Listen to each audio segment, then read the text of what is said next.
جب میں بیمار ہوتا ہوں تو وہی مجھے شفا دیتا ہے۔ اس وقت میں موجود ہوں فیصل آباد انسٹیٹیوٹ آف کارڈیالوجی میں، جہاں پہ ہم ڈاکٹر صاحبان سے معلوم کرتے ہیں کہ گرمی کے موسم میں دل کے مریضوں کے لیے کیا احتیاطی تدابیر بتائی جاتی ہیں۔ کہ جو ہارٹ کی بیماری دن بہ دن بڑھتی جا رہی ہے، اس کی وجہ یہ ہے کہ ایک تو سب تو پہلا ہماری جو نہ تو ڈائٹ پلان ہے، نہ ایکسرسائز ہے، نہ ہماری دین کی طرف توجہ ہے، یہ ساری چیزیں کا رول ہے اس میں، ٹھیک ہے نا۔ تو سب سے زیادہ جو ہمارے جو یونیورسٹی کے اسٹوڈنٹ ہیں، اسکولوں کے اسٹوڈنٹ ہیں، جو فاسٹ فوڈ کی طرف جا رہے ہیں، یہ بہت زیادہ ہمارا ڈس لپڈس کی طرف، کولیسٹرول ہائی، یہ والی چیزیں پھر وہ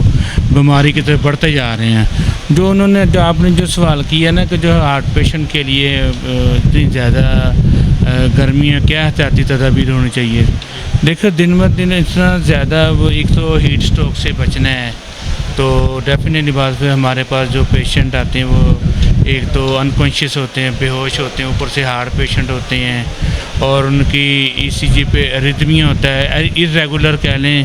جو بے ترتیب کہہ لیں اس طرح کی۔ اور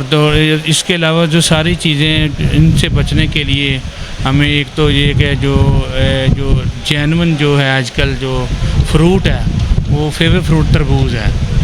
لیکن شوگر کے لیے تو نہیں کہہ سکتا ہے، وہ ایک اس طرح کی چیزیں جو ٹھنڈی ہوتی نا، وہ زیادہ مشروبات کی طرف توجہ دیں زیادہ تر، اور ان سے ہیٹ اسٹروک سے، سن سے، جو سورج کی